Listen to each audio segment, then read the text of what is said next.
ఓం శ్రీ గురుదేవాయ నమః. ఓం సల్లక్షణ సమారంభాం చిదానందేతి మధ్యమాం అస్మదాచార్య పర్యంతాం వందే గురు పరంపరాం. ఓం గీతామృత మహోదధయే నమః. ఓం గీతామృత ఆస్వాద ఆనందాయ నమః. ప్రథమోధ్యాయః అర్జున విషాదయోగః. ధృతరాష్ట్ర ఉవాచ ధర్మక్షేత్రే కురుక్షేత్రే సమవేతా యుయుత్సవః మామకాః పాండవాశ్చైవ కిం అకుర్వత సంజయ.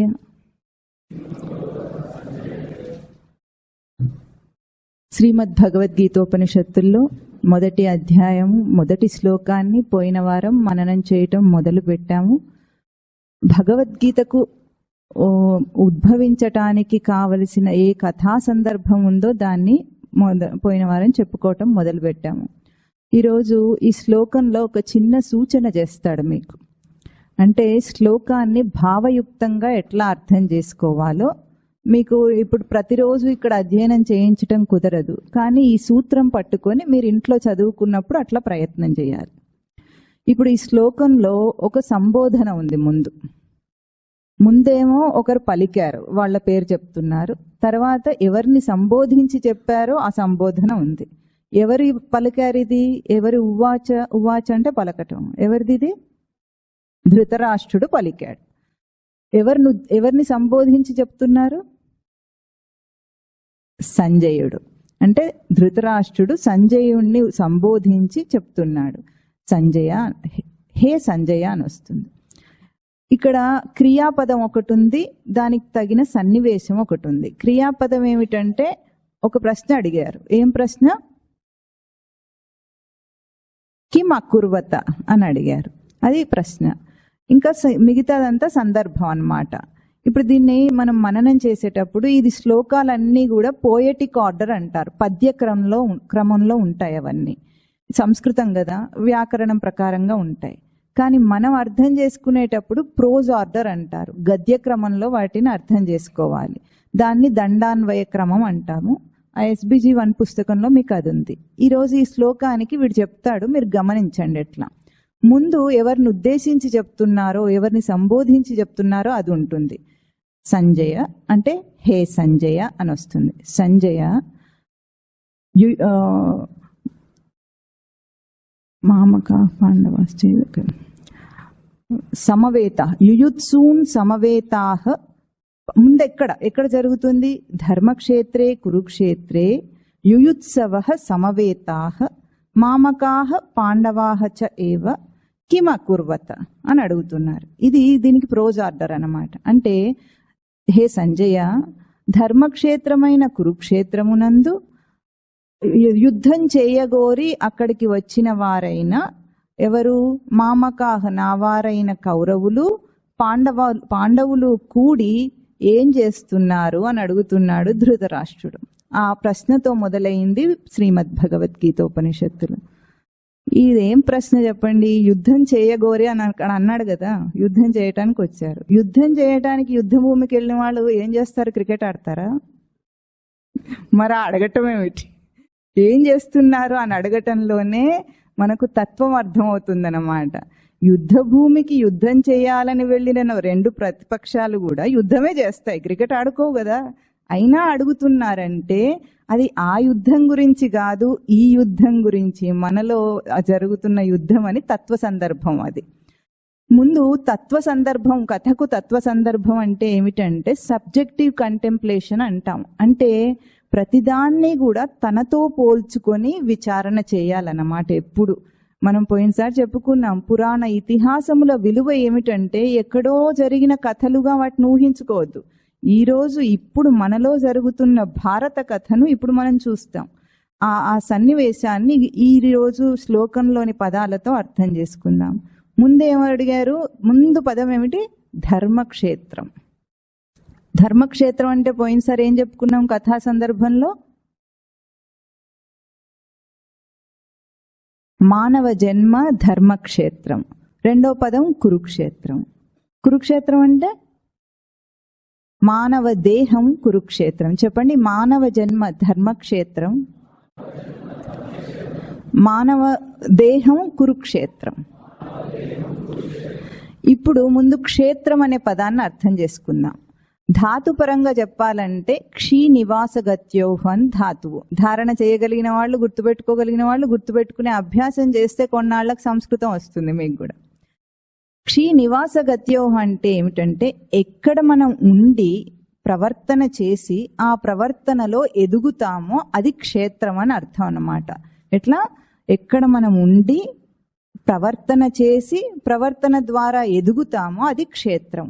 ఈ పదాన్ని అర్థం చేసుకోవాలంటే మనందరికీ క్షేత్రం అంటే ఏం తెలుసు? ప్రసిద్ధంగా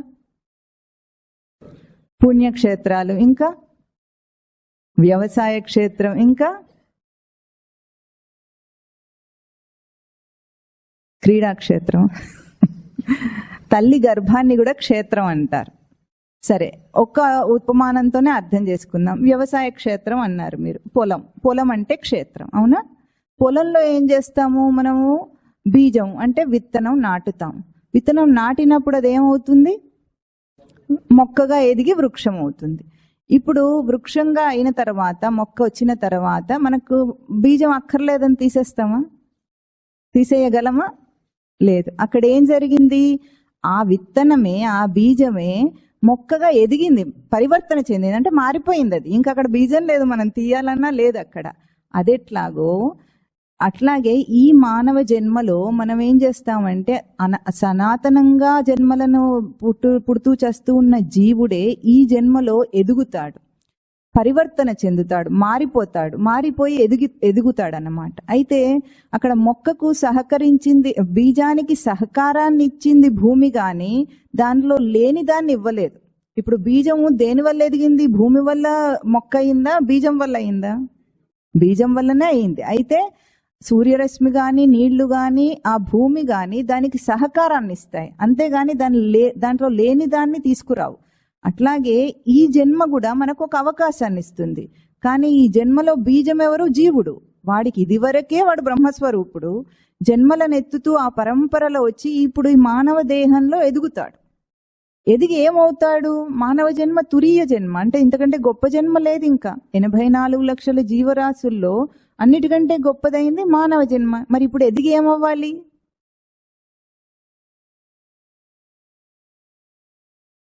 మీకు బాగా దొరికింది, అంటూనే ఉండండి. కరెక్ట్. ఏమవుతాడంటే జన్మలేని స్థితికి ఎదిగిపోతాడు. ఎదగటం అంటే ఇక్కడ మానవ జన్మల సాధించవలసింది ఇంకేం లేదు. మానవ జన్మ తర్వాత జన్మలేని స్థితికి ఎదగాలి వీడు. అప్పుడు జన్మ పరంపర ఆగిపోతుంది. అది మనిషి ఇప్పుడు మనకు గీతామృతం ఇచ్చేది ఆ జన్మలేని స్థితిని ఇస్తుంది. అమృతం తాగితే మరణం లేదు, జన్మ లేదు వాడికి. కనుక గీతామృతం మనకేమిస్తుంది? ఆ జన్మలేని స్థితికి ఎదిగేటట్లు చేస్తుంది. అయితే ఈ మానవ దేహము మానవ జన్మ ఏమన్నారు? ధర్మక్షేత్రం అట. ధర్మం అంటే అర్థం చేసుకుందాం ముందు. ధర్మం అంటే ఏమిటి మీకు తెలిసిన అర్థం?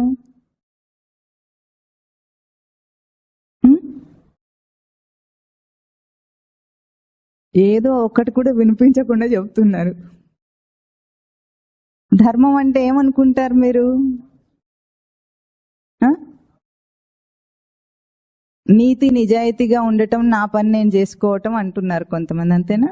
అంటే మీ డ్యూటీ మీరు నిర్వర్తించాలి అని మీ ఉద్దేశం, అంతేనా? అదే ధర్మం. ఇది ధర్మానికి ప్రసిద్ధమైన అర్థం. అంటే లోకంలో చాలా మంది భగవద్గీతను చెప్పేటప్పుడు కూడా ఇట్లాంటి అర్థాలు చెప్తున్నారు కాబట్టి మీరు అనుకోవటంలో తప్పు లేదు, చెప్పేవాళ్ళ తప్పు, మీది కాదు అది. అయితే ధర్మం శబ్దానికి అర్థం ఏమిటంటే ధారణాయ శక్యమితి ధర్మ, అంటే ధరించుటకు ఏది శక్యమో అది ధర్మం. శక్యం అంటే వీలైనది. ఏది ధరించగలగము అంటే సస్టైన్ చేయాలి, నిలుపుకోగలగాలి. దేన్ని నిలుపుకోగలమో అది ధర్మం, నిలుపుకోలేకపోతే ధర్మం కాదు. మనం ధరించటం అనగానే వస్త్రం ధరించాం అన్నాం. వస్త్రాన్ని నిలుపుకొని ఉంటామేమిటి? రోజు మారుస్తూనే ఉంటాం. అట్లా దేన్ని నిలుపుకుంటున్నాము? మానవ జన్మకు ఏది ధర్మం అవుతుంది? ఏమి నిలుపుకోగలుగుతున్నాం మనం? నిజంగా నిలుపుకోగలిగింది ఏమిటి? నిలుపుకోవడానికి చేసే ప్రయత్నాలు ఎన్నున్నాయి మనకు? ఇప్పుడు మీరు అన్న ప్రకారంగా నా పని నేను చేయటం అన్నారు. మీ పని మానవ జన్మ ధర్మమా, వృత్తి ధర్మమా? మనం ఏం చెప్పుకుంటున్నాం ఇక్కడ? మానవ జన్మ ధర్మం ఏమిటో మనకు కావాలి, కానీ వృత్తి ధర్మం అక్కర్లేదు. వృత్తి వ్యాపారాలని పొట్టకూటి కోసం, అవి ధర్మాలు కాదు. రిటైర్ అయిన తర్వాత మీ ఉద్యోగం ఉంటుందా? ఉండదు. తండ్రిగా నా ధర్మం అన్నాం అనుకోండి, తండ్రిగా నా డ్యూటీస్ చేయటం ధర్మం అన్నారు. ఎంతసేపు ఉంటాయి? తండ్రి పాత్ర ఉన్నంత వరకే తండ్రి ధర్మాలు. తండ్రి పాత్ర అయిపోతే ఆ ధర్మం లేదు కదా, ఇంకా అది నిలుపుకోలేము, వదిలేయాలి. కొడుకు ధర్మం అన్నాం అనుకోండి, కొడుకుగా నా ధర్మం తల్లిదండ్రులను చూసుకోవటం నా ధర్మం అన్నారు. అప్పుడు ఆ ధర్మం ఎంతసేపు ఉంటుంది? కొడుకు పాత్రకు మట్టుకే అది వర్తిస్తుంది, మిగతా అప్పుడు ఉండదు. అంటే ఒకప్పుడు నిలుపుకొని ఒకప్పుడు ఉండవు ఇవేవి కూడా. మనం ఏవైతే ఈ పుట్టిన తర్వాత చదువుకోవటం, ఉద్యోగం చేయటం, భార్యా పిల్లల్ని చూసుకోవటం, తల్లిదండ్రులను చూసుకోవటం, బాధ్యతాయుతంగా ఉండే ఏవైతే మనం ధర్మాలు అనుకుంటున్నామో ఆ ధర్మాలు ఏవి మానవ జన్మకు సంబంధించిన ధర్మాలు కావు. మానవ జన్మ ధర్మం ఏమిటో చెప్పమంటారా? ఏమిటి మానవ జన్మ ధర్మం చెప్పండి. మానవ జన్మలో జన్మాంతం దాకా నిలుపుకోగలిగింది, మారకుండా ఉండదు ఏదైనా ఉందా? ఏమిటి? సత్. కరెక్ట్, బాగానే అంటుంది. సత్స్వరూపం తన సచ్చిదానంద స్వరూపాన్ని తప్ప దేన్ని నిలుపుకోలేడు. అన్నీ మారిపోతాయి. కుర్రవాడిగా ఉన్నప్పుడు ఒక ధర్మం ఉంటుంది, యవ్వనంలో ఒక ధర్మం ఉంటుంది, పెద్దవాడై పెళ్లి చేసుకున్నప్పుడు ఇంకో ధర్మం ఉంటుంది, భర్తగా ఒక ధర్మం ఉంటుంది, భార్యగా ఒక ధర్మం ఉంటుంది, మారిపోతుంది. తల్లి ధర్మం వస్తుంది పోతుంది, ఉద్యోగ ధర్మం వస్తుంది పోతుంది, రిటైర్మెంట్తో పోతుంది. ఏవైనా సరే ఈ జన్మతో వచ్చినవన్నీ ఈ జన్మతో అంతమైపోతాయి. అంటే దేహంతో వచ్చినవి దేహంతో అంతమైపోతాయి. జన్మకు ధర్మం ఏమిటంటే మనందరం కూడా తల్లి గర్భంలో ఉండగానే 9వ నెలలో ఆ శిశువు అంటే గర్భస్థ శిశువు నారాయణుడికి ప్రమాణం చేస్తాడట. ఏమని ప్రమాణం చేస్తాడు? స్వామి, ఈ ఒక్కసారి ఈ గర్భ నరకాన్ని దాటించు, భూమి మీదికి రాగానే నీ నామస్మరణ, నీ తత్వచింతన తప్ప నేను ఇంకో పని చేయనని ప్రమాణం చేసి వస్తాడట. అంటే గర్భ నరకం అంత కష్టంగా ఉంటుంది, లోపల మలమూత్రాల మధ్యలో ఉన్నాడు వాడు, ఏమైనా సుఖంగా ఉన్నాడా? అట్లాంటి చోట మనం నారాయణుడికి చేసిన ప్రమాణాన్ని తీర్చుకోవటం మానవ జన్మ ధర్మం. నువ్వు వృత్తి వ్యాపారాలు ఏమన్నా చేసుకో, పొట్టకుటి కోసం నువ్వేమైనా బ్రతుకు, ఇంకే ధర్మాలన్నీ నిలుపుకోవాలన్నా నిలుపుకో, కానీ అది జన్మకు నీ జన్మ సార్థకత కాదు అక్కడ. కనుక మానవ జన్మ ధర్మం ఏమిటి? స్వరూపాన్ని ధరించి జీవించటం మానవ జన్మ ధర్మ. అందుకే అటువంటి అవకాశాన్ని ఇచ్చేది కనుకనే ఇది ధర్మక్షేత్రం అయింది. ఈ మానవ జన్మలో ఏం చేయగలడు అంటే పశుపక్షాది జన్మల్లో చేయలేంది ఈ మానవ జన్మలో మాత్రమే చేయగలిగింది సచ్చిదానంద స్వరూపాన్ని గుర్తించటం, నిలుపుకోవటం. ఇది ధర్మక్షేత్రం అన్నమాట. అందుకే మనిషి ఎప్పుడైనా సరే పశువు కంటే వేరుగా ప్రవర్తిస్తాడు. ముందుకు మనం అది మననం చేద్దాం. ఎట్లా ధర్మాన్ని నిలుపుకుంటాడు, సచ్చిదానంద స్మృతిని ఎట్లా నిలుపుకుంటాడు అంటే కురుక్షేత్రం అన్నది. వెంటనే కురుక్షేత్రం, కురు అన్న పదానికి ఏమర్థం చెప్పుకున్నాం? మీరు ఈ అర్థాలన్నీ కనీసం రాసుకొని ధారణ చేయాలి. ఒక్క విషయం తల్లులారా తండ్రులారా, మీరందరూ గుర్తించాల్సింది ఏమిటంటే మన హిందూ శాస్త్రాలు తత్వము చెప్పేది గూఢమైన అర్థం ఉంది. అటువంటి అంత గొప్ప అర్థాన్ని వదిలేసి మన జీవితం వృధాగా తిరుగుతూ మనం ఎట్లా బ్రతుకుతున్నామంటే అంత గొప్పదాన్ని వదిలేసుకొని మలం విడిస్తే ముడ్డి గడుక్కోవడం చేతగాని పాశ్చాత్యులను అనుకరిస్తుంది ఈరోజు మన యువత. ఎంత నీచానికి దిగజారిపోయింది చూడండి. వాళ్ళనా మనం అనుకరించేది? వాడికి ఇంకా సివిలైజేషన్ కూడా రాలేదు, మలం విడిస్తే ముడి కడుక్కోవాలని కూడా తెలియదు, ఇంకా తుడుచుకుంటూనే ఉన్నాడు వాడు. అటువంటి వాళ్ళ ఫ్యాషన్లను అనుకరిస్తుంది మన యువత. ఎందుకు? మన విలువ మనం తెలియజెప్పటం లేదు కనుక. మనందరం మన ధర్మశాస్త్రాలను తెలుసుకోవాలి, తత్వపరంగా తెలుసుకోవాలి, ఆచరించాలి, అందరికీ అందజేయాలి. ఈరోజు మన పునాదులు కదులుతున్నాయి భారతదేశానివి. ఎందుకు కదులుతున్నాయి? మనం మన సంస్కృతిని వదిలేసాం కాబట్టి. పొట్టకూటి కోసం నువ్వు ఏ పనైనా చేయగా నీ సంస్కృతిని వదిలేయొద్దు, నీ సంస్కారాన్ని వదిలిపెట్టొద్దు. భారతీయత అంటే అది. ఇప్పుడు భారత శబ్దాన్ని కూడా అర్థం చెప్పుకున్నాం. ఇది ధర్మక్షేత్రం ఎట్లా అయిందంటే కురుక్షేత్రం కాబట్టి. కురు అంటే ఆచరించుము అని ఆదేశిస్తున్నారు మనను. అంటే ఈ మానవ దేహంలో సచ్చిదానంద స్మృతిని నిలుపుకొని, ధర్మంగా నిలుపుకొని కర్మను ఆచరించి ఎదుగుతాడు వాడు.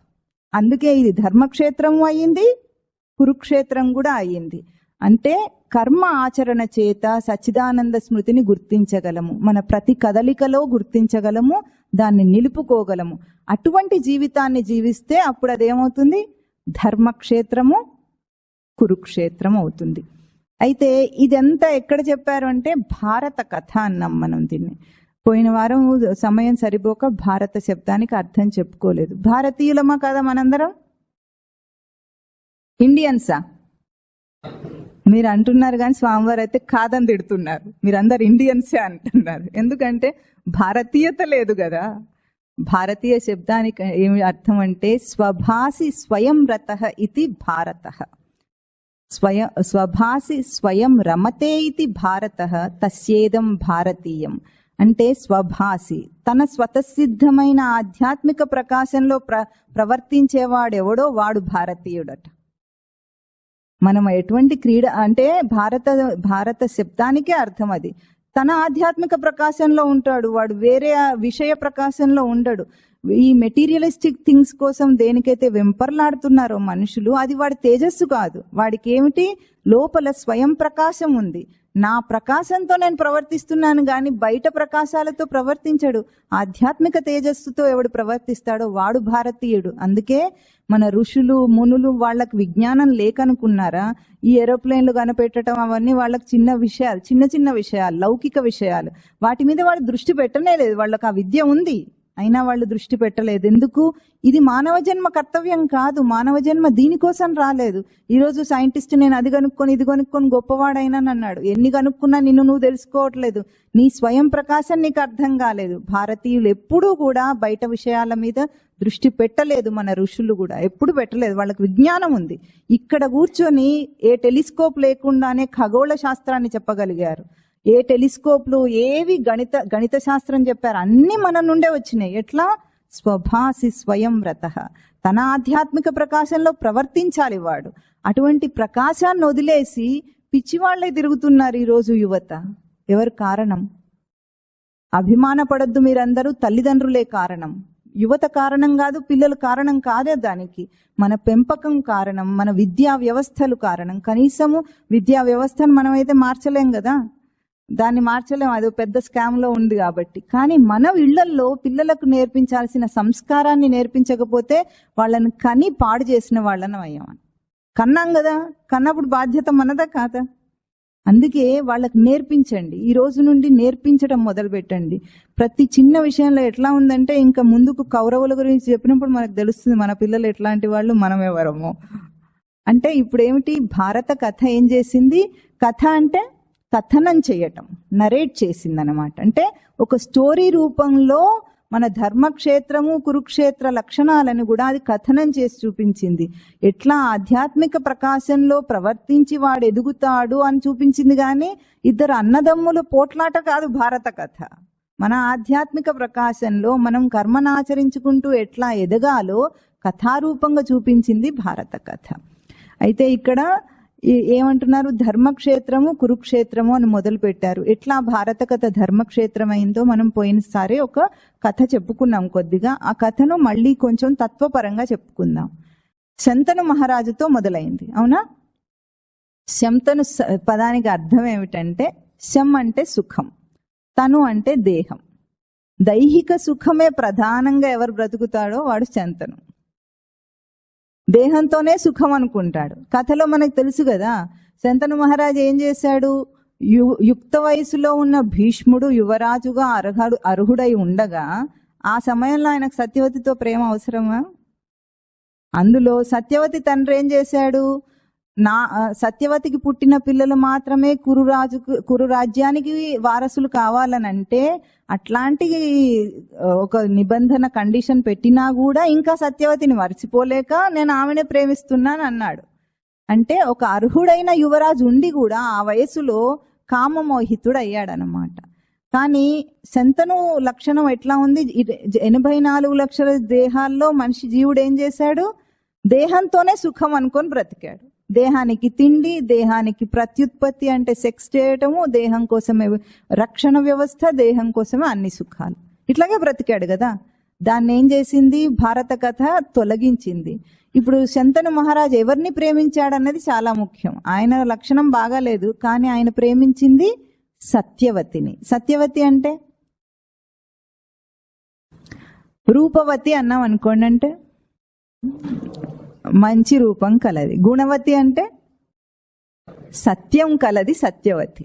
సత్యవతి ఎట్లా అయిందంటే మనం చెప్పుకున్నాం, జాలర కన్య.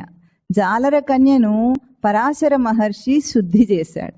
శుద్ధి చేసి సుగంధాన్ని ఇచ్చి సత్యవతిని చేశాడు. అంటే జన్మ పరంపరను శుద్ధి చేయటం అనే అంశము కురువంశానికి మొదట్లోనే జరిగిందనమాట. అంటే మానవ జన్మకు రావటానికి ముందే జీవుడు శుద్ధి చేయబడతాడు. ఎట్లా?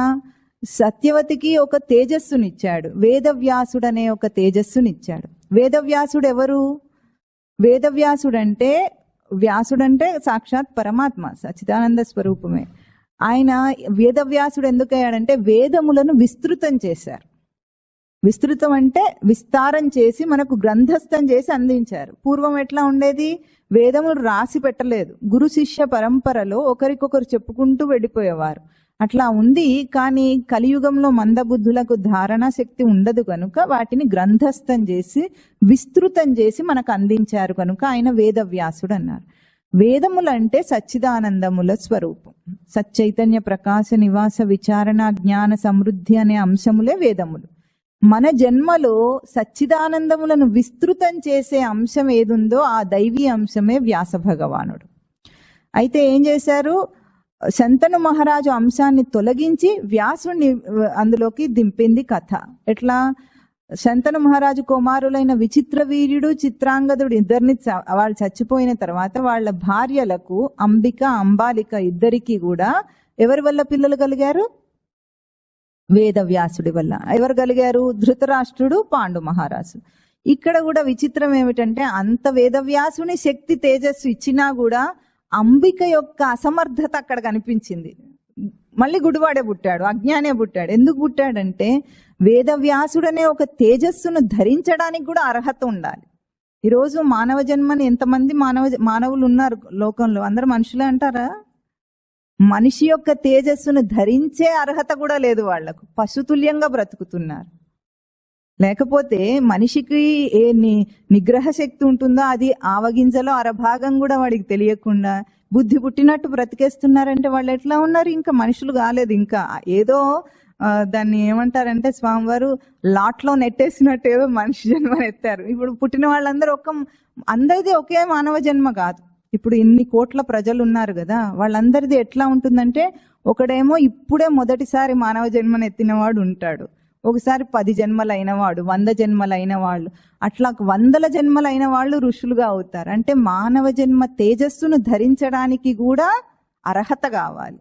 అటువంటి అర్హత లేక అంబికకు వేదవ్యాసుని తేజస్సు కూడా వృధా అయి అజ్ఞానయ్యి గుడ్డివాడే పుట్టాడు. అంబాలికకి ఏమైంది? కొంచెమన్నా అర్హత ఉంది, కానీ దాన్ని ఆశ్చర్యంలో తట్టుకోలేకపోయింది కనుక మళ్ళీ పాండురాజు కూడా అసమర్థుడే అయ్యాడు. అసమర్థత అంశం ఉన్నా కూడా అసమర్థుడే అయ్యారు. కానీ కథ ఎంత బాగా తీసుకొచ్చిందంటే శుద్ధి చేయటం. పశుపక్షాదుల నుండి మానవ జన్మ ఎట్లా వస్తుందంటే శుద్ధి అవుతూ వస్తుంది. అదేం చేసింది తర్వాత కథ అంటే పాండురాజుకు ధృతరాష్ట్రుడికి పుట్టిన సంతతి ద్వారా కథను నడిపిస్తూ వచ్చింది. మనం పోయినసారి కౌరవుల గురించి చెప్పుకున్నాం. ఈసారి పాండవుల గురించిన తత్వాన్ని మనం చెప్పుకునే ప్రయత్నం చేద్దాం. పాండవులు ఎట్లా పుట్టారు? దేవతా వరం చేత పుట్టారని చెప్పుకున్నాం. అవునా? పాండురాజుకు పుట్టలేదు, కుంతి యొక్క వరం వల్ల, దేవతల వరం వల్ల పుట్టారు పాండవులు. అవునా? పాండవులు ఎంతమంది? ఎవరెవరు?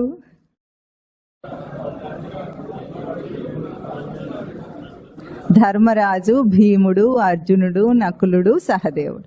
ఈ 5 కూడా దేవతల అంశంతో పుట్టారు. వాళ్ళ లక్షణాలు ఏమిటో అర్థం చేసుకుందాం.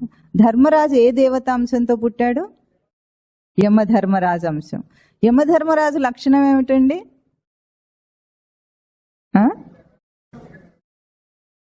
ఎవరైనా ఒకరు స్పష్టంగా చెప్పండి. చంపేస్తాడా అందరినీ? కరెక్ట్. ధర్మంలో సమవర్తి, ధర్మాన్ని నిర్వర్తించటంలో సమవర్తి. మనకి ఎట్లా ఉంటుంది? యమధర్మరాజు శిక్షలు వేస్తాడు అని అనుకుంటాం, అవునా? మనకు లోకంలో శిక్షకు శిక్షణకు తేడా తెలియదు. పదాలు అర్థమవుతున్నాయి కదా? శిక్ష అంటే పనిష్మెంట్, శిక్షణ అంటే ట్రైనింగ్ కదా. కానీ ఇప్పుడు ఇంగ్లీష్లోకి మార్చినప్పుడేమో పదాలు అట్లా ట్రాన్స్లేట్ అయినాయి. కానీ శిక్ష అన్నా శిక్షణ అన్నా ఒకే ధాతువు నుండి వస్తాయి అవి. శిక్ష కూడా ఒక రకమైన శిక్షణయే కదా. మనం ఏమనుకుంటాం? యమధర్మరాజు శిక్షిస్తాడు అనుకుంటాం. ఎందుకు శిక్షిస్తాడు? తల్లిదండ్రి పిల్లల్ని శిక్షణ ఇస్తున్నారా, శిక్షిస్తారా? కానీ పిల్లవాడు ఏమనుకుంటాడు? అట్లాగే మనం కూడా అన్నమాట, పిల్లల్లాగా యమధర్మరాజు మనకు శిక్షలు వేస్తున్నాడు. ఎందుకు వేస్తున్నాడు? అమ్మ కొడుతూ ఉంటే వీడు ఏమని ఏడుస్తాడు? కొట్టద్దమ్మా కొట్టద్దమ్మా అని ఏడుస్తాడు. ఎందుకు కొడుతుందమ్మా అని వీడు ఆలోచించాడు. అమ్మ ఎందుకు కొడుతుంది? పగబట్టి కొడుతుందా? ఇప్పుడు మారాలని కొడుతుంది. అట్లాగే మనకు కూడా జీవితంలో జన్మలో కష్టాలు వస్తున్నాయంటే ఎందుకు వస్తున్నాయి నాకెందుకు వస్తున్నాయి అని ఏడుస్తాం. కానీ ఏం చేస్తే కష్టాలు వస్తున్నాయో, కష్టాలు మనకి ఏం గుణపాఠం నేర్పిస్తున్నాయో మనం అది ఆలోచించాం. పిల్లల్లాగా కొట్టొద్దన్నదే మనకు ఉంటుంది. కానీ తల్లి కొట్టడంలో తల్లి పగలేదు, అక్కడ ప్రేమయే ఉంది వాడిని మార్చడానికి. అట్లాగే యమధర్మరాజు శిక్షిస్తాడంటే కూడా మన ధర్మమే మనం శిక్షిస్తోంది. మనం ధర్మంగా బ్రతకకపోతే, మానవ జన్మకు తగిన ధర్మంగా వాడు బ్రతకపోతే శిక్షిస్తాడు. మానవ జన్మ ధర్మ ప్రకారం బ్రతికితే శిక్ష ఉండదు. ఇంతే. ఇప్పుడు శిక్ష యమధర్మరాజు ఇస్తున్నాడా, మనమే వేయించుకుంటున్నామా? అది గుర్తుంటే చాలు. కష్టాలు వచ్చినప్పుడు ఈ మాత్రం అనుకోండి, శిక్ష ఎవరు వేయించుకుంటున్నారు? మన ప్రవర్తనయే మనకు శిక్ష వేస్తుంది, ఇంకెవరు వేయరు. అయితే ధర్మాన్ని నిలపటం, ధర్మ అధర్మ వివేకం చేయటం యమధర్మరాజు లక్షణం. అదే లక్షణం ఇక్కడ ధర్మరాజు లక్షణం. అంటే సాధనలో ఈ 5 అంశాలను కూడా పాండవులను ఏమంటారంటే సాధనలో వివేకాంశములు అంటాం. అంటే మనం సాధనలో ఎదగాలంటే మనకు 5 వివేకం అంటే తెలుస్తుంది కదా. వివేకం అంటే విచారణ చేయగలిగిన తెలివితేటలు.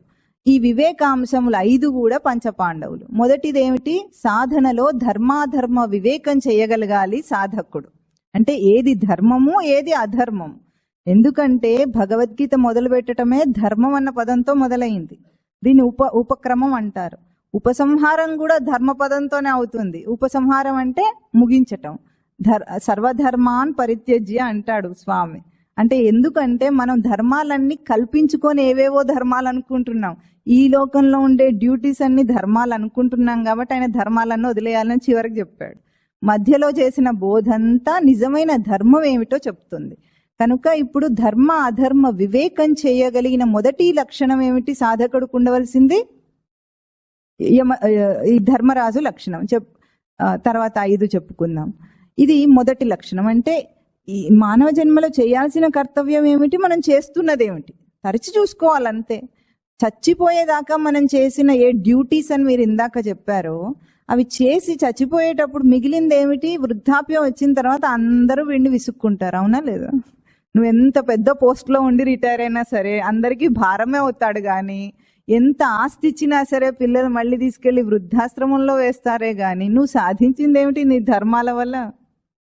ఏమీ లేదు. ఇది ధర్మమే కాలేదు. ఎందుకంటే మనమే పిల్లల్ని సరిగా పెంచలేదు. అది సరైన పద్ధతే కాదు పెంచటానికి. కనుకనే వాళ్ళు తీసుకెళ్లి వృద్ధాశ్రమంలో వేస్తారు. ఈరోజు ఇన్ని వృద్ధాశ్రమాలు వస్తున్నాయి, చాలా పాష్గా హైటెక్గా వస్తున్నాయట. అవి కూడా అవి వస్తున్నాయంటే అర్థం ఏంటి? డబ్బు ఉంది కానీ ఎవరికి ధర్మం లేదు. డబ్బు ఉంది, ధర్మం ఏమిటో తెలియలేదు. ఇట్లాగే ఉంటుంది చివరికి. కనుక ఇక మొదటి క్వాలిటీ ఏమిటి సాధకుడికి ఉండవలసింది? ధర్మరాజు సాధనలో ధర్మాధర్మ వివేకం. రెండవ వాడు భీముడు. భీముడు ఎవరి వరం వల్ల పుట్టాడు? వాయుదేవుడు. వరం అంటే కూడా వరశబ్దానికి అర్థం ఏమిటంటే మనమేమో ఇట్లా వరం అంటే ఇట్లా ఏది ఇస్తే అట్లా వస్తుంది అనుకుంటాం. అట్లా రాదు. వరం అంటే శ్రేష్టం అని అర్థం. శ్రేష్టమైన దాన్ని ఇస్తారన్నమాట. మనకు శ్రేష్టం అంటే తెలుస్తుందిగా, చాలా గొప్పదైన దాన్ని ఇస్తారు, అది వరం. వాయుదేవుడి అంశంతో పుట్టాడు భీముడు. వాయువు లక్షణం ఏమిటండి?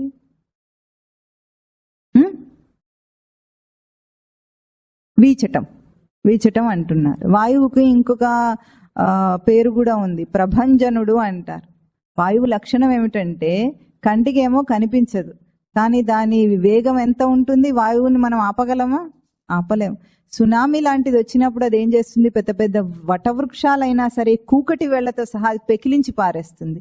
అది దృఢత్వం. కంటికి కనిపించకుండా ఏ దృఢత్వం ఉంటుందో అది వాయువు లక్షణం, అది భీముడి లక్షణం. సాధనలో దృఢత్వం కావాలి.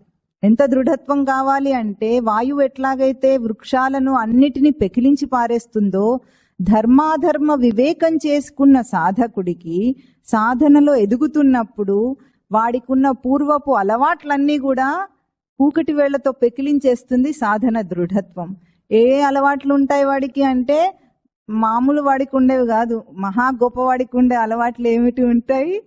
మద్యం తాగటం, మాంసం తినటం, వ్యభిచారం చేయటం, హార్స్ రేస్లు ఆడటం, ఇంకా నీకే చండాల అలవాట్లు ఉన్నా సరే, అపిచేత్ సుదురాచార అంటాడు తర్వాత శ్లోకంలో. అంటే ఈ భూమి మీద ఉన్న చెడ్డ పనులన్నీ నువ్వే కాంట్రాక్ట్ తీసుకుని చేస్తున్న వాడివైనా సరే, భజతే మాం అనన్య భాగ్, నువ్వు గనుక నన్ను భజిస్తే అనన్య చిత్తంతో వాడిని నేను రక్షిస్తానని తర్వాత అభయం ఇస్తాడు స్వామి. అంటే ఎంత చెడ్డ అలవాట్లున్నా సరే ఒక్కసారి ధర్మాధర్మ వివేకం చేసుకున్న సాధకుడిగా వాడు మారిపోతే, ఎటువంటి మనిషి అయినా సరే సాధనలో దృఢత్వం వస్తే నీ అలవాట్లన్నీ పెకిలించినట్టు తీసిపోతాయి. ఎట్లా చేయాలండి, నాకు నిగ్రహం చేత కావట్లేదన్న మాట వాడు అడగడు. ఇంకా ఆఫ్టర్ ఆల్ టీ కాఫీకే అడుగుతున్నారు మనుషులు, ఎట్లా మానేయాలి.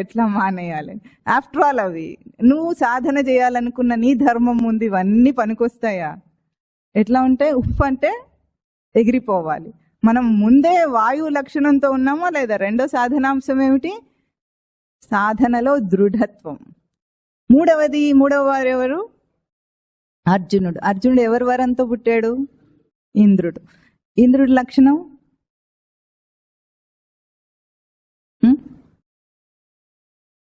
దేవతలకు అధిపతి, రాజు.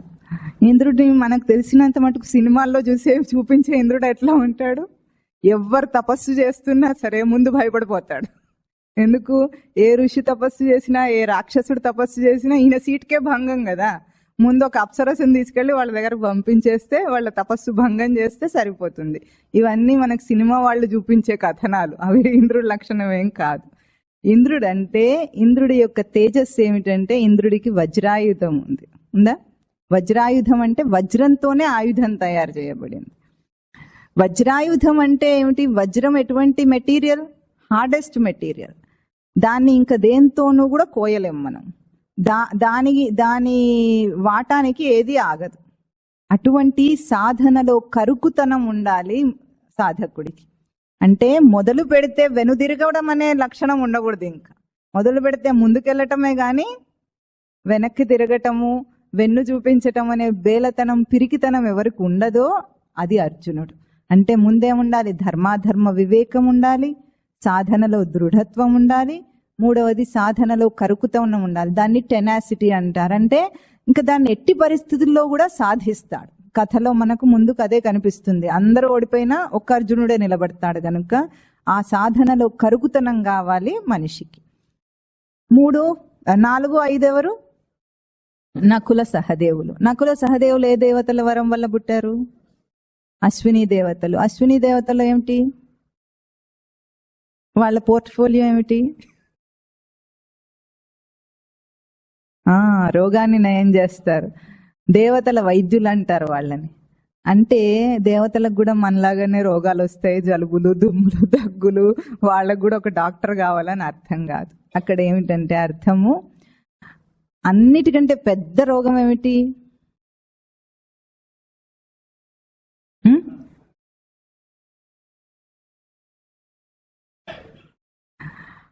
భవరోగం అంటారు దాన్ని. భవరోగం అంటే సంసార రోగం అట. అన్నిటికంటే పెద్ద రోగం అది. క్యాన్సర్ వస్తే ఏమవుతుంది? మహా అయితే దేహం పోతుంది, అంతే కదా. సంసార రోగం వచ్చిందనుకోండి, జన్మ జన్మలకు తగ్గ రోగం అది, ఇంకా దానికి నివృత్తి లేదు. పుడుతూ ఉండాలి, చస్తూ ఉండాలి, పుడుతూ ఉండాలి, చస్తూ ఉండాలి. ఆ భవరోగానికి వైద్యులు. మనము గురుదేవుల నామాలు చెప్పుకున్నప్పుడు మీకు గుర్తుందా? భవరోగస్య భేషజాయ నమః అని చెప్పుకున్నాం, అవునా? గుర్తించండి, ఎవరైనా చదువుకుంటే తెలుస్తుంది. భవరోగస్య భేషజ అంటే భిషక్. భిషక్ అంటే వైద్యుడు అని అర్థం. భవరోగాన్ని తొలగించే వైద్యుడు గురుదేవుడు అని చెప్పుకున్నాం. అట్లాగే ఇక్కడ అశ్విని దేవతలు అంటే కూడా జీవుడికున్న భవరోగాన్ని తొలగించేవాళ్ళు. భవరోగం అంటే సంసార రోగం. ఎందుకు? మనం అందరం కూడా అవటానికి ఆధ్యాత్మిక స్వరూపులం. గుర్తించినా గుర్తించకపోయినా అందరూ సచ్చిదానంద స్మృతి స్వరూపులే. కానీ ఏమంటాడు? నేను జీవుణ్ణి, నేను దేహాన్ని అంటాడు. ఇది వీడికున్న భవరోగం. ఎక్కడి నుండి తగులుకుంది నీకు ఈ భవరోగం? అందుకని అటువంటి దాన్ని తొలగించే వాళ్ళు అశ్విని దేవతలు. అయితే నకుల సహదేవులకు అశ్విని దేవతల వల్ల కలిగిన గుణాలు ఏమున్నాయంటే రెండు. యుక్తి, అనుభవం అంటాం. యుక్తి అంటే సాధనలో యుక్తి కావాలి. మనం ఇద్దరం చెప్పుకున్నాం, గుర్తుందా? శృతి, యుక్తి, అనుభవం. శృతి అంటే శ్రవణం చేసిన శాస్త్రాలన్నిటినీ శృతులు అంటారు. మనం ఏవైతే శాస్త్ర ప్రమాణంగా శ్రవణం చేసినాం శృతి అంటారు. వాటిని అర్థం చేసుకొని సాధనలో ముందుకెళ్ళాలంటే యుక్తి కావాలి. యుక్తి అంటే ఇప్పుడు మనం చేసే విచారణ అంతా కూడా యుక్తియే. యుక్తి అంటే లాజిక్తో అర్థం చేసుకోవటం. ఎట్లా? ఇప్పుడు అక్కడ శాస్త్రంలో ఒక విషయం చెప్పబడింది, దాన్ని మన జీవితానికి సమన్వయం చేసుకుని యుక్తి చేత అర్థం చేసుకుంటాం. అంటే ఉపమానాలన్నీ మనం ఏవి చెప్పుకుంటామో అవన్నీ కూడా యుక్తులే. మనిషి సాధనలో నిలబడాలంటే యుక్తి కావాలి వాడికి. దానికి నకులుడికి ఒక నిపుణత్వం ఉందట కథలో, అది చెప్తారు. ఏం నిపుణత్వం అంటే, నకులుడికి రథంలో వెళ్తూ ఉండగా పైనుండి వర్షం పడుతుంది. మనమైతే ఏం చేస్తాం? గొడుగు పెట్టుకుంటాం. నకులుడు అట్లా చేయడట. అతనికి నిపుణత్వం ఏముందంటే కత్తి పట్టుకొని వేగంగా తిప్పుతాడట. ఆ వేగంగా తిప్పే తిప్పుడుకి ఒక్క చుక్క వర్షపు బొట్టు కూడా మీద పడకుండా తీసుకెళ్తాడట. అది నకులుడి యొక్క యుక్తి. దానికి ఏం చెప్తారంటే, తత్వపరంగా దీన్ని అర్థం చేసుకోవాలంటే, విషయాలు వర్షం కురుస్తున్నట్టు కురుస్తున్నాయి. పైనుండేమో వర్షం కురుస్తుంది, రథమేమో ముందుకెళ్ళాలి, కత్తి తిప్పటమేమో ఇట్లా తిప్పుతూ ఉంటాడు, దాన్ని అడ్డగించాలి కదా. అట్లాగే మన జీవితంలో సాధనలో మనం ముందుకెళ్ళాలి. రథంలో ముందుకెళ్తూ ఉంటే విషయాలు కుంభవృష్టిలాగా కురుస్తూ ఉంటాయి. విషయాలంటే ఏమిటంటే, సాధన చేద్దాం అనుకున్నాం, పొరపాటున్నో గ్రహపాటున్నో మంచి ఒక సద్బుద్ధి కలిగింది, ఎన్ని విషయాలు అడ్డం వస్తాయి చెప్పండి, అవునా? వస్తాయా? వస్తాయి. ముందు జీవితంలో లేని అన్ని విషయాలు ఇప్పుడే వస్తాయి ముందుకు. ఇప్పుడు ఇంతకాలం ఎట్లా ఉందంటే గుడ్డెద్దు చేలబడ్డ జీవితం అన్నట్టు. అన్ని గొర్రెలు ఎట్లా ఉంటున్నాయి, అన్ని గొర్రెలను అనుసరించి ఈ గొర్రె కూడా వెళ్ళిపోయింది. ఇప్పుడు ఈ గొర్రె దారి మరల్చుకోవాలని అనుకుంటుంది. ఎన్ని కష్టాలు వస్తాయంటే, ప్రతి చిన్నదాన్ని కష్టంగా కష్టం కాదు అసలు. నిజంగా ఏమిటంటే అక్కడ విచారణ మొదలవుతుంది. ఇంతకాలం ఏమో వీడు విచారణ లేకుండా బ్రతుకుతున్నాడు. అందరు ఏం చేస్తే అది, దాని మీద ఆలోచనే లేదు అసలు. మనిషి జన్మకున్న విచారణ అన్నదే వాడి జీవితంలో రాలేదు. అది ఇంకా అది ఉండదు. కానీ సాధకుడు అయిన తర్వాత ఏది ధర్మం, ఏది అధర్మం అని విచారణ చేయాలి కదా. ప్రతి చిన్న విషయంలో చేయాల్సి వస్తుంది. ఎట్లా ఉంటుంది? ఇప్పుడు ఒక రోజు ప్రవచనం ఉంది, రోజు బావమరిది కొడుకు పెళ్ళి ఉంది. ఎక్కడికి వెళ్ళాలి? ఎక్కడికి వెళ్ళాలి? ఇది ధర్మ సంకటం కాదా? ఏం చేయాలి ఇప్పుడు? అసలే పోనీ మన వైపు వాళ్ళంటే వదిలేయచ్చు, బావమరిది అంటే ఆవిడకి కోపం రాదు. బావమరిది కొడుకు పెళ్ళకి వెళ్ళకపోతే ఊరుకుంటుంది ఆవిడ? అసలు ఊరుకోదు. కానీ ఇటు వెళ్ళకపోతే ఏముంది, యూట్యూబ్లో అయినా తర్వాత వినొచ్చులే ప్రవచనం అని అనుకుంటారు. అంటే ధర్మాధర్మ వివేకం చేయటంలో త్రాసులో నిలబెడుతుంది నిన్ను. ప్రతి చిన్న విషయం అట్లాగే వస్తుంది. ఇన్నాళ్ళు ఏమైంది, ఇంకొకటి దారే లేదు, అందరు ఏం చేస్తే చేసాడు, వీడికి ఏం అడ్డం రాలేదు. కానీ ఈరోజు ఎప్పుడైతే దారి మరలించాలనుకున్నాడో ప్రతి చిన్న దాంట్లో నీకు అడ్డం వస్తుంది. యుక్తి తెలివితేటలతో బయటపడాలి. మనకు తెలియని యుక్తులా? అదే బావమరిది కొడుకు పెళ్లికి, నీ కొడుకుకి 10th క్లాస్ ఎగ్జామ్ ఉందనుకోండి, వాడు ఏం చేస్తాడు? ఎగ్జామ్ రాస్తాడా? మామయ్య కొడుకు పెళ్లికి వెళ్తాడా? వాడికి ఉన్న దృఢత్వం కూడా మనకు లేకపోయింది చివరికి. After all 10th class exam మీద ఉన్న దృఢత్వము అధ్యాత్మ విద్య సాధన ఎందు వీడికి లేదు. అంటే మన ధర్మాధర్మ వివేకం ఎంత గట్టిగా ఉంది. పెద్ద ప్రభంజనం కాదు కదా, చిన్న ఫ్యాన్ గాలికి కూడా ఎగిరిపోతుంది, అంత వీక్ గా ఉంటుంది మన ధర్మాధర్మ వివేకం. అందుకే యుక్తి తెలివితేటలు కావాలి. ఏం చెప్పాలి? మీ వాళ్ళ పెళ్లికి నువ్వు చాలా ముఖ్యం కానీ నేను కాదు కదా, నేను రేపు రిసెప్షన్కి వస్తానని చెప్పొచ్చు కదా. ఆ ధైర్యం మనకెక్కడ ఏడ్చింది? ఆ ధైర్యం ఉండాలి. దృఢత్వం ఉన్నవాడికి యుక్తి తెలివితేటలు అవే వస్తాయన్నమాట. అంటే ఎట్లా చెప్పాలి, ఎట్లా నచ్చ చెప్పాలి, ఇంట్లో వాళ్ళకి, లోకం వాళ్ళందరినీ కూడా నచ్చ చెప్పుకుంటూ వాళ్ళ మనసును ఒప్పించకుండా, మన ధర్మాన్ని మనం విడిచిపెట్టకుండా సాధన ఎట్లా చేసుకోవాలనే ఆలోచనలు ఉండాలి. దీనికి ఒక హాస్యం చెప్పమంటారా? మంతెన సత్యనారాయణ రాజు గారు తెలుసా మీకు? ఆయన ఏం చేస్తారు, ఏమీ తినకుండా ఒక డైట్ ప్లాన్ ఇస్తుంటారు పాపం. అన్ని రిస్ట్రిక్షన్సే. అంటే మన రోగం తగ్గాలనే కదా, డబ్బు కొట్టి వెళ్తాం కదా మనం. ఆయన ఇచ్చే డైట్ ప్లాన్ ఎక్కడైనా ఎప్పటికీ ఆచరించాలంటే కష్టం. పెళ్లిళ్ళకి అట్లా వెళ్ళినప్పుడు ఎంత కష్టంగా ఉంటుంది చెప్పండి. ఉంటుందని వాళ్ళు ఏమంటారు, ఈ ఒక్కరోజుకి ఏం కాదు తినేసే, ఊరికి ఏమేమో చేస్తుంటాం అని అంటారు. అయితే ఆయన ఒక ఐడియా చెప్పారు. ఏం చెప్పారంటే, మీరు ఎక్కడైనా పెళ్లికి వెళ్తే వాళ్ళు మిమ్మల్ని బలవంత పెట్టి అది తిను ఇది తిను అంటూ ఉంటే ఒక యుక్తి తెలివితేటలు ఉపయోగించాలట మనం. మంతెన సత్యనారాయణ రాజు చెప్పాడని నా పేరు మాత్రం చెప్పకండి అన్నాడు. ఎందుకంటే చెప్తే ఆడిపోసుకుంటారు కనుక. అపోలో డాక్టర్ చెప్పాడు ఇవన్నీ తింటే గుండెకు ప్రమాదం అని చెప్పాడని చెప్పండి. అప్పుడు ఎవ్వరు ఏమన్నారు, సరే నీ ఇష్టం ఉన్నదే తిను అని అంటారు అని చెప్పాడు. అంటే ఇది యుక్తే కదా. అక్కడ ఆయన పేరు చెప్తేనేమో అందరు అంటారు. డాక్టర్ మళ్ళీ హార్ట్ అటాక్ వస్తుంది, కొలెస్ట్రాల్ ఎక్కువైంది అన్నాడు అనుకోండి, వాళ్ళు ఏమంటారు? బలవంత పెడతారా? ఈ ఒక్కరోజు తిని చచ్చిపో అంటారా? అన్నారు. ఏం కాదులే, సరే నీ ఇష్టం, నీకు ఏం కావాలో అదే తిను అంటారు. అట్లాగే సాధకుడు కూడా తప్పించుకోవడం నేర్చుకోవాలి. ఎక్కడెక్కడ ఎట్లా యుక్తి చేత తప్పించుకోవాలి. నా పురోగతి సాధనలో నేను ఎదగటం అనేది ఆగకూడదు. నా ధర్మాన్ని నేను వదిలేయకూడదు. ముందు ఏం ధర్మం? ఆధ్యాత్మికమే ధర్మం, కానీ లౌకికమైన ధర్మాలు కాదు. అవి తర్వాత ధర్మాలు. అవి చేసినా చేయకపోయినా జీవితం ఇట్లాగే ఉంటుంది. కానీ ఆధ్యాత్మిక ధర్మాన్ని నేను వదిలిపెట్టద్దు అనే యుక్తి తెలివితేటలు ఎవరికి ఉంటాయో, విషయాలు వర్షంలాగా కురిసినా సరే వాడి కత్తి తిరుగుతూనే ఉంటుంది, వాడు ముందుకు వెళ్తూనే ఉంటాడు. ఇది నకులుడి యుక్తి తెలివితేటలు. అనుభవం. సహదేవుడు ఎవరంటే అనుభవం. అనుభవం ఎట్లా ఉంటుందంటే ఈ యుక్తులతో పండిపోతాడు ఇంకా వాడు. ఒకటేమో ధర్మాధర్మ విచారణ అయిపోయింది, వాడి వివేకం చేసుకున్నాడు, సాధనలో దృఢమయ్యాడు, సాధన కరుకుతనం వచ్చింది, యుక్తి కూడా బాగా అలవాటు అయిపోయింది. ఇప్పుడు వీడికి అనుభవం వచ్చేస్తుంది.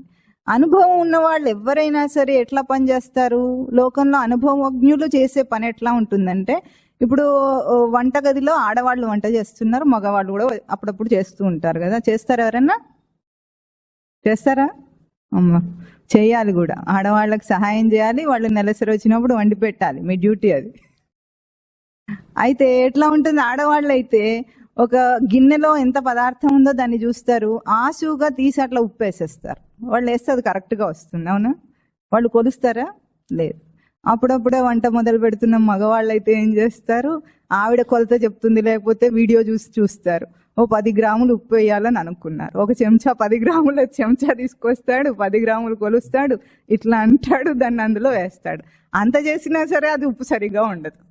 అంటే అనుభవం ఎట్లా ఉంటుందంటే, జీవిత జన్మ పరంపరలో తన స్మృతిని ధరించిన అనుభవం వచ్చిన తర్వాత సచ్చిదానంద స్మృతి అనే నేను అనే అనుభవాన్ని సాధనలో ఎప్పుడైతే కొంచెం కొంచెం చిన్న చిన్న విషయాల్లో అనుభవంలోకి తెచ్చుకుంటూ ఉంటాడో, వాడి అనుభవం ఎట్లా ఉంటుందంటే వాడి సాధనలో అడ్డంకు ఉండదు. ఇంకా ఆశువుగా అవలీలగా చేస్తాడు. ఏ పని చేసినా సరే అనుభవజ్ఞుడు అంటే ఏమిటి? ప్రొఫెషనల్ అంటాం మనం.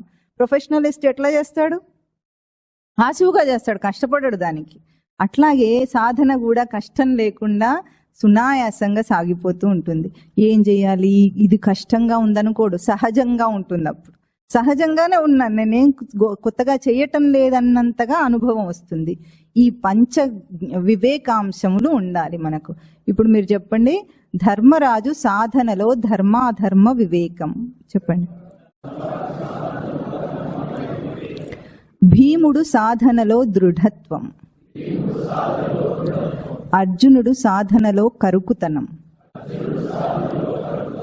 నకులుడు సాధనలో యుక్తి, సహదేవుడు సాధనలో అనుభవం.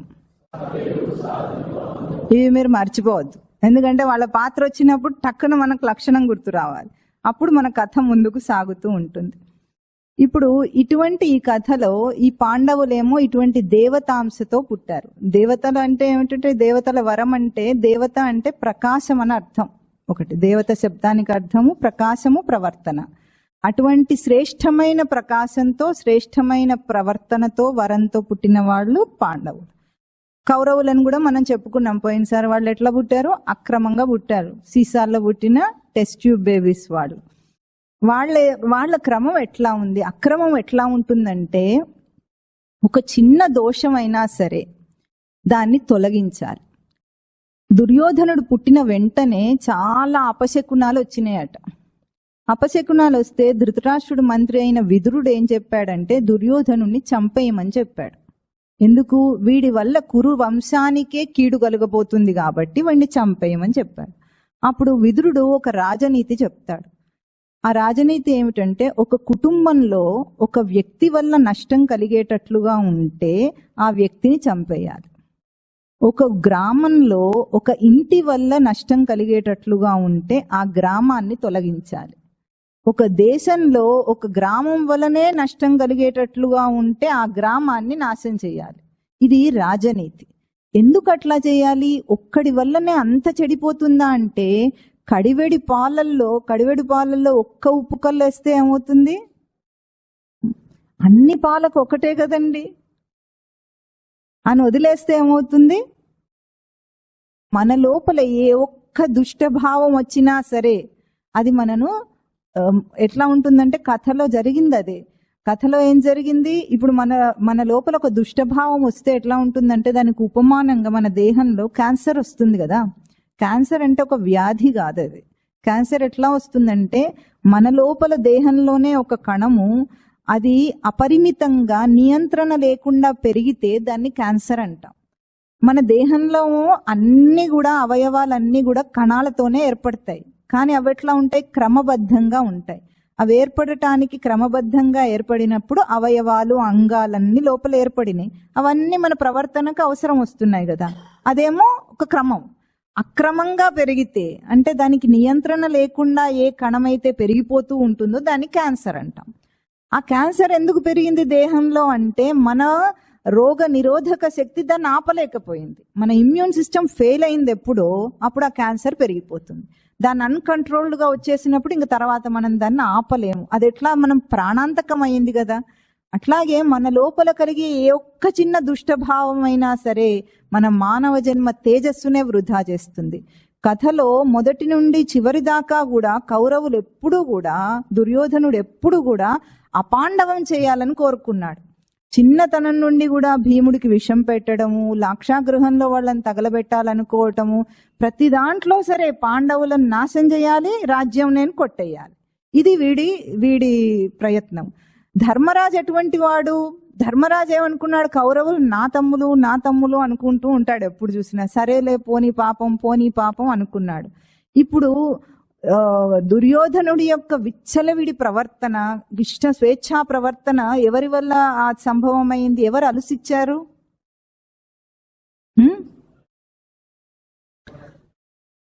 తల్లిదండ్రులు ఎట్లాగూ గుడ్డివాళ్లే. అసలు వాళ్ళ వల్లనే వాడు అట్లా ఉన్నాడు. అలుసిచ్చేదేముంది? వాళ్ళ దుష్టగుణాల వల్లనే వాడు అట్లా పుట్టాడు. గాంధారి యొక్క ఈర్ష్య, అసూయలు, ధృతరాష్ట్రుడి యొక్క అజ్ఞాన స్థితి వల్లనే దుర్యోధనుడు అట్లా పుట్టాడు. వాళ్ళేం అలుసిచ్చినట్టు కదా, వాళ్ళు ఎట్లా చెడగొట్టిన వాళ్లే. కానీ అలుసిచ్చింది ఎవరంటే ధర్మరాజు. ధర్మరాజు పోనీ పాపం అన్నాడు. ఇంతింత రమ్మంటే ఇల్లంతా నాదే అన్న సామెత మీరు విన్నారా ఎప్పుడైనా? ఇంతింత రమ్మంటే ఇల్లంతా నాదే అంటారట. పోనీ అని కొంచెం చోటిస్తే వాడు ఏం చేస్తాడు? మన సీట్లోంచి మననే జరిపేసి మన సీట్లో కూర్చుంటాడు. అట్లా చేశాడు దుర్యోధనుడు. వాళ్ళ రాజ్యాన్నే తీసేసుకొని చివరికి 5 ఊర్లు ఇమ్మన్నా కూడా ఇవను పొమ్మన్నాడు. దీనికి మొట్టమొదట ధర్మరాజుకి 2 విషయాలు కౌరవుల ప్రవర్తనను అర్థం చేసుకోవాలంటే, చిన్నతనంలో ఒకసారి ధృతరాష్ట్రుడి తొడ మీద ధర్మరాజును కూర్చోబెట్టి లాలిస్తూ ఉంటాడు. లాలిస్తూ ఉంటే దుర్యోధనుడు చూసి వాడికి కుళ్ళు పుడుతుంది. మా నాన్న తొడ మీద నేను ఉండాలి కానీ వాడెందుకు ఉండాలని వచ్చి ఏడ్చుకుంటూ వచ్చి ధర్మరాజును నెట్టిపారేయి నేను కూర్చుంటానని ఏడుస్తాడు. ఇప్పుడు ఈ గుడ్డివాడు ఏం చేస్తాడు? సరే అని అంటే కొడుకుకు నచ్చ చెప్పొద్దు, నువ్వు తర్వాత కూర్చోవచ్చులే, నీ అన్ననే కూర్చుంటే తప్పు కాదు అంటే ఇంకొక తొడ చూపిస్తాడు. ధృతరాష్ట్రుడు ఏం చేస్తాడు, ఈ తొడ మీద నువ్వు కూర్చో అంటాడు. అయినా వాడు ఊరుకోడు. నాతో సమానంగా ధర్మరాజు కూర్చోకూడదు అని వాడిని నెట్టేసేదాకా వీడికి మొండి చేస్తాడు, వీడిని నెట్టేస్తాడు. అంటే ధృతరాష్ట్రుడు ఏం చేశాడు, కొడుకుకు నచ్చ చెప్పకుండా ఈరోజు మనలాగా పిల్లలకి ఎవరైనా నీతి చెప్పే స్థితిగతుల్లో ఉన్నారా? గట్టిగా మందలించే ధైర్యం ఉన్న వాళ్ళు ఉన్నారా? పిల్లలు ఎట్లా తయారయ్యారు? ఏకుమేకై తయారయ్యారు. దానికి కారణం మనమే. ధృతరాష్ట్రుల్లాగా పెంచుతున్నాం మనం. చాలా తప్పులు మనం చేసే పెద్ద తప్పు. మీరు ఎన్ని ఆస్తులన్నా సంపాదించి ఇవ్వండి, వాడి జీవితంలో సుఖం ఉండదు.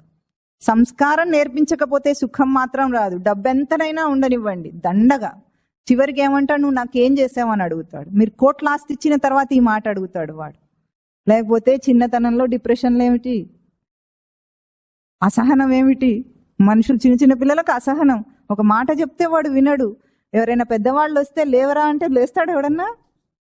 కాలు మీద కాలేసుకొని సోఫాలో ఇట్లా చూస్తుంటాడు. మేనమామ రాని, ఎవరన్నా రాని, తాత రాని, ఎవడని, వీడు లేవాలన్న ఇంగిత జ్ఞానం లేదు. దుర్యోధనుడు కాకపోతే ఇంకేమిటి వాడు? మనం ధృతరాష్ట్రులు, వాడు దుర్యోధనుడు. అక్కడ మొదలయ్యింది అట్లాగూ.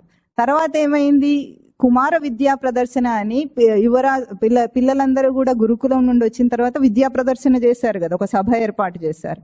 అక్కడ ఏం చేశారు, అర్జునుడి యొక్క విద్యా ప్రతిభను చూసి అందరు ఏమన్నారు, ఆహా ఓహో అని మెచ్చుకున్నారు.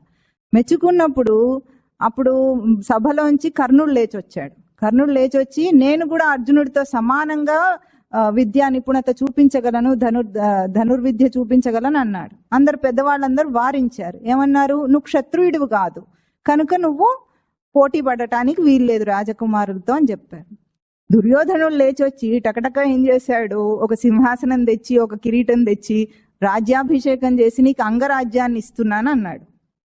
ఒకసారి యుక్తితో ఆలోచించండి, దుర్యోధనుడికి ఏం హక్కు ఉంది ఇవ్వటానికి? అప్పటికి యువరాజు పట్టాభిషేకం అయ్యింది ధర్మరాజుకి. యువరాజు ధర్మరాజే అప్పటికి. రాజేమో ధృతరాష్ట్రుడు. ఇస్తే ధృతరాష్ట్రుడు ఇవ్వాలి, లేకపోతే ధర్మరాజు ఇవ్వాలి. మధ్యలో వీడొచ్చి నేను అంగరాజ్యాన్ని నీకు ఇస్తున్నాను అన్నాడు. వాడు తీసుకున్నాడు. ఎవ్వరూ మాట్లాడలేదు.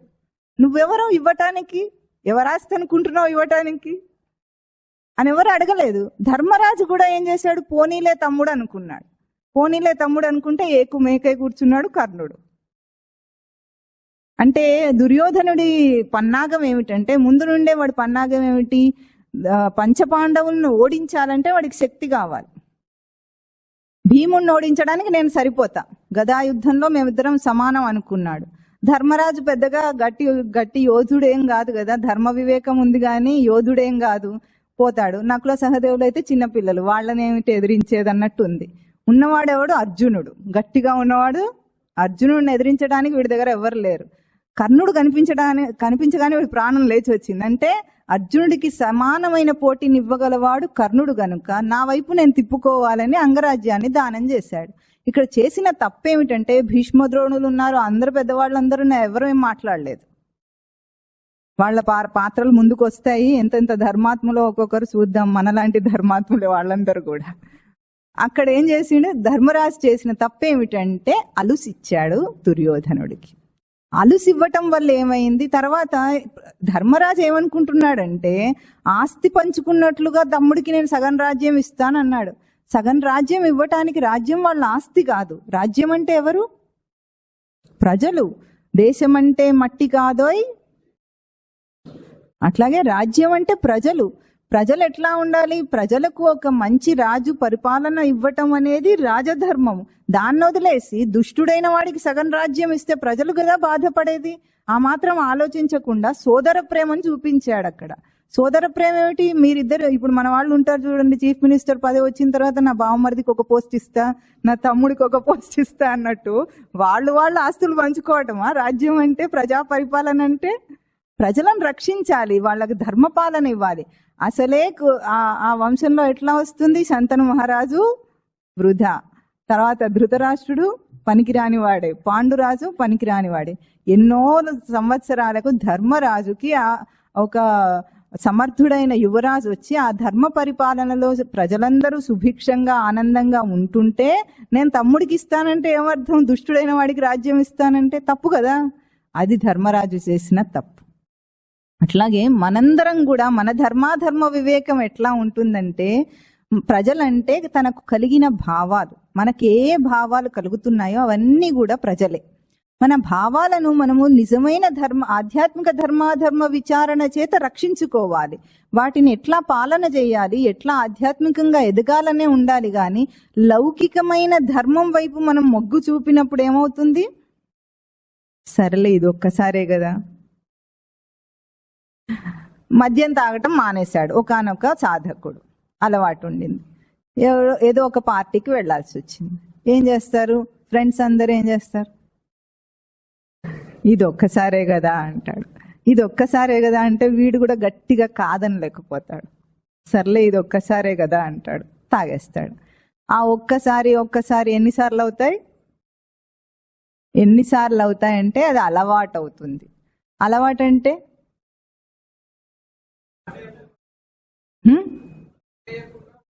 మానేయలేకపోవటం అలవాటు. పదాన్ని అర్థం చేసుకోండి. అల యొక్క వాటం. అల యొక్క వాటం ఎట్లా వస్తుంది? అల ఎక్కడ ఉంటుందండి? సముద్రంలో అల వచ్చిందంటే కొట్టుకుపోవాల్సిందే. అట్లాగే మన అలవాట్లు కూడా మన అందరినీ కొట్టుకుపోయేటట్టు చేస్తాయి. అవి అలవాట్లు అంటే అలవాటును నిగ్రహించలేక ఇది ఒక్కసారే కదా అని జీవితం అంతా గడిచిపోయింది. ఏ ఒక్కదాన్ని కాదనలేకపోయాము. అన్నిటికీ బంధీలం అయిపోయాము. బంధుప్రీతి, ఆ బంధుప్రీతి తర్వాత వస్తుంది. అర్జునుడికి బోళ్ళంత బంధుప్రీతి వస్తుంది. అన్ని శ్లోకాల్లో బంధువులను గురించి చెప్తాడు, బోళ్ళని నీతులు చెప్తాడు. అవన్నీ ముందుకు తర్వాత మనం మననం చేద్దాం. అంటే ఇక్కడ చెప్పుకుంటున్నది ఏమిటంటే, మన దేహేంద్రియ మనోబుద్ధులు అంటే పంచ జ్ఞానేంద్రియాలు కూడా పంచ పాండవులు. అర్థం చేసుకోండి. పంచ జ్ఞానేంద్రియాలు కూడా పంచ పాండవులు. ఎట్లా ఉన్నాయి? దైవీ తేజస్సుతో ఉన్నాయి. అవి ఒక్క ఇంద్రియాన్ని నిగ్రహించటానికి మనం కష్టపడుతున్నామంటే ఈరోజు వాటికి దైవీ స్పర్శ పోతోంది. ఇప్పుడు పాండవులు ఎందుకు జయించగలుగుతారు? ఎప్పుడైనా ఎట్లా గెలుస్తారంటే వాళ్ళు దేవతాంశతో పుట్టారు, దేవతల వరం చేత పుట్టారు. అట్లాగే మన ఇంద్రియాలన్నీ కూడా సచ్చిదానందముల వరం చేత ఉన్నాయి. అవి మనం ఎట్లా ఉన్నామంటే, ఇప్పుడు ఉదాహరణకు ఒక చెయ్యి ఉందనుకోండి, చేత్తో మనం రాస్తున్నాం, హ్యాండ్ రైటింగ్ నీట్గా రాయగలము అనేది చేతికి ఉన్న ఒక తేజస్సా కాదా? చెప్పండి, చేతికి తేజస్సే కదా అది. కానీ కొక్కిరిగా రాస్తున్నాడు. ఇప్పుడు చేయి యొక్క ఫాల్టా అది? మనం చేతిని వాడుకోవడంలో తప్పు చేస్తున్నామా? అంటే దానికి సవరణ చేసుకోగల శక్తి మనకు ఉంది కదా. ఇప్పుడు బాగా రాయటం లేదు, అభ్యాసం చేస్తే ఏం చేస్తాం? బాగా రాస్తాం. అంటే దాన్ని ఏ చేయి అయితే కొక్కిరిగా రాస్తుందో దాన్ని అతిక్రమించి దాన్ని సరి చేసుకునే శక్తి మనకు ఉందా లేదా? అంటే ఈ ఇంద్రియ తేజస్సు మనల్ని ఎదిగేటట్టు చేసిందా, పతనమయ్యేటట్టు చేసిందా? ఎదిగేటట్టే చేస్తుంది. అట్లాగే మన ఇంద్రియాలన్నీ ఎంత తేజోవంతంగా ఉన్నాయంటే, నువ్వు అన్నిటినీ నిగ్రహిస్తే వాటి ఒరిజినాలిటీ తేజస్సు బయటికి వస్తుంది. మనం ఎట్లా బ్రతుకుతున్నాము? బయటగా ప్రయోగించి బ్రతికేసి అసలు ఇంద్రియ తేజస్సు అంటే మనకు తెలుస్తుంది ఎప్పుడన్నా? ఒక్కొక్క ఇంద్రియాన్ని నిగ్రహించినప్పుడు సాధకుడిలో ఒక సాధన తేజస్సు పెరుగుతూ ఉంటుంది. మనకేమనిపిస్తుంది అంటే చాలా కష్టపడిపోతున్నట్టు అనిపిస్తుంది. కష్టం కాదు, అది చాలా ఆనందంగా ఉంటుంది. ఎందుకంటే నేను నియంత్రణ చేయగలిగిన వాడిని, నేను దానికి వశమైన వాడిని కాదు. ఇంద్రియానికి వశమై అడిక్షన్ అంటే ఏమిటండి? కనీసం దాన్ని దాటలేమో మనము. అంత మాత్రపు దాని మీద ఆధిపత్యం లేదా మనకు? ప్రభుత్వం అంటారు. ప్రభు అంటే, ప్రభు లక్షణం అంటే నియంత్రించగలగాలి. మన ఇంద్రియాలు మన కంట్రోల్లో లేవు. కన్ను లేదు, నోరు లేదు, ఏది లేదు. అన్ని వాటికి ఇష్టం వచ్చినట్టు విచ్చలవిడి ప్రవర్తనలో ప్రవర్తిస్తున్నాయి కౌరవుల్లాగా. అవి పాండవుల కౌరవులా? ఇంద్రియాలేమో పాండవులు, దేహేంద్రియాలు పాండవులు. దాని లోపల ఉన్న కామక్రోధ లోభ మోహ మదమాత్సర్యాలు కౌరవులు. కౌరవుల ప్రభావం చేత, అంటే కౌరవులకి పోనీయని రాజ్యం ఇచ్చేస్తే అవి కౌరవంతోనే ప్రవర్తిస్తాయి. కాదు ఈ రాజ్యం నాది అని పోరాడితే పాండవం గెలుస్తుంది. అందుకే మనం ఒక పాట విన్నాం పోయిన వారం, మీరు గుర్తించారా? దాంట్లో ఒక చరణంలో ఏమొస్తుంది? ధర్మబుద్ధి ధర్మహాని చేయగా ధర్మయుద్ధం అనివార్యమైంది. కథాపరంగా ఎట్లా ఉంటుందంటే, కృష్ణుడు హింస చేయించాడు, లక్షల మంది చచ్చిపోయారు అక్కడ ఆ యుద్ధ రంగంలో అని అంటారు. రష్యా వాళ్ళు వాళ్ళ తెలివితేటలు అంత ఉంటాయిలేండి. ఏదైనా మాంసం తినేవాడు తెలివి ఎంత ఉంటుంది, కోడి దిమాక్ అంటారు దాన్ని, ఇంత ఉంటుంది వాడిది. రష్యా వాళ్ళు పందులు కోళ్ళు తినేవాడు వాడు తెలివి. భగవద్గీత చదివినా దాన్ని అర్థం చేసుకోవడం వాడికి చేత కాదు. వాళ్ళు ఏం చేశారంటే 7-8 సంవత్సరాల క్రితము మొదటి ప్రథమాధ్యాయం ఒక్కటి చదివి అర్జునుడేమో యుద్ధం చేయనంటున్నాడు, కృష్ణుడేమో చేయమని ప్రేరణ చేస్తున్నాడు.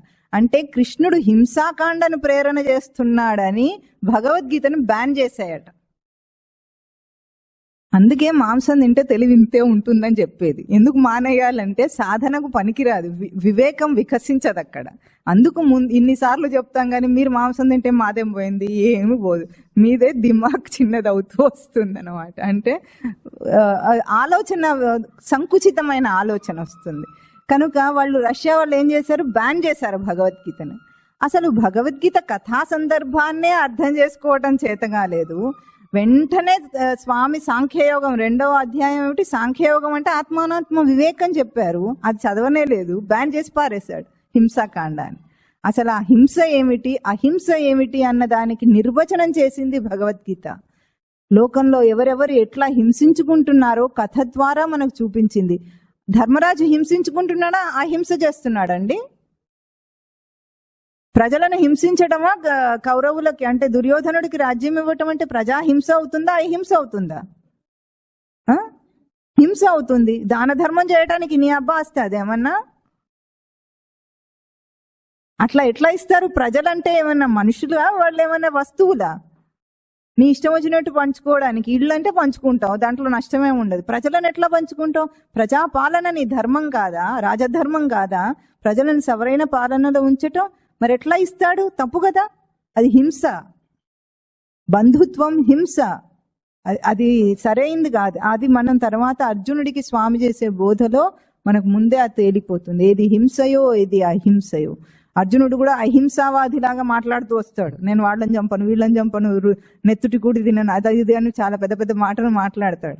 అన్నిటికీ స్వామి సమాధానం ఏమిటో మనం చూద్దాం. కనుక మనకు కావాల్సింది ఏమిటి, మన పంచ వివేక లక్షణాలను కూడా మనం రక్షించుకోవాలి. పాండవ సైన్యంలో ముఖ్యమైన 5 వివేక లక్షణాలు ఏవి ఉన్నాయో అవి మనం రక్షించుకుంటే సాధనలో ఎదుగుతాడు. అప్పుడు ఈ మానవ జన్మ ధర్మక్షేత్రం అవుతుంది, మానవ దేహం కురుక్షేత్రం అవుతుంది. ఒకసారి శ్లోకం చెప్పండి. ధృతరాష్ట్ర ఉవాచ ధర్మక్షేత్రే కురుక్షేత్రే సమవేతా యుయుత్సవః మామకాః పాండవాశ్చైవ కిమకుర్వత సంజయ. దీన్ని ఇట్లా మనము భావయుక్తంగా అర్థం చేసుకున్న రోజున భగవద్గీతను అధ్యయనం చేయటం అంటే, ఇప్పుడు మామూలుగా మీరు అందరూ పుస్తకం ఇచ్చాం, రికార్డు ఉంది, పవిత్రం కదా అని చదువుకుంటారు. భగవద్గీత అధ్యయనం పవిత్రం కదా అట్లా అని చదువుకుంటారు. కానీ భాష తెలియనప్పుడు ఏం పవిత్రత ఉంటుంది? అందులో ఏం మాట్లాడుతున్నారో మనకు తెలియదు. అక్కడేమో అదేమో శ్రీకృష్ణ అర్జున సంవాదం, వాళ్ళిద్దరు మాట్లాడుకున్నారు, మనకేమో మాటలు తెలియవు. అట్లా ఉన్నప్పుడు ఏం చేయాలంటే భావయుక్తంగా, ఇందాక మనం మొదటి శ్లోకానికి ఎట్లా అర్థం చెప్పుకున్నామో, ఒక్క అధ్యాయాన్నైనా సరే భావంతో దాన్ని మననం చేసి ఆ తర్వాత కంఠస్థం చేయాలి. ముందే కంఠస్థం చేయదు. భావం లేకుండా మీరు ఎంత రోకంటి పాటగా చదివినా అది అర్థం లేని విలువలేనిది అవుతుంది. కనుక భావం తెలిసి భావయుక్తంగా అధ్యయనం చేయాలి.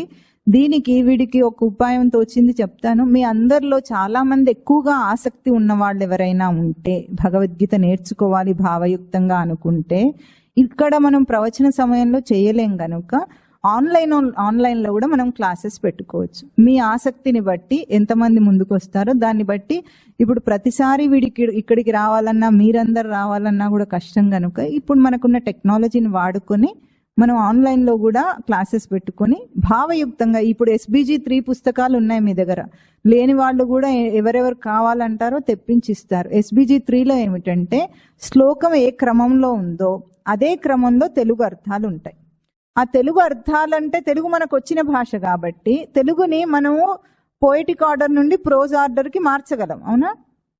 ముందు అది మార్చేసిన తర్వాత అప్పుడు శ్లోకాన్ని ప్రోజ్ ఆర్డర్లో పెట్టుకోవాలి, అప్పుడు మనకు వచ్చేస్తుంది. అది ఎట్లా చేయాలో దానికి కొన్నాళ్ళ అభ్యాసం కావాలి, సొంతగా మీరు చేయలేరు కనుక ఎవరైనా చాలా మంది ఆసక్తి ఉన్న వాళ్ళు వస్తే మనం ఒక గ్రూప్ ఫామ్ చేసి జూమ్ క్లాసెస్ ద్వారా కానీ దేని ద్వారానైనా సరే ఆ అభ్యాసం చేద్దాం. అది మీ ఆసక్తి మీద వీడు వదిలేస్తున్నాడు.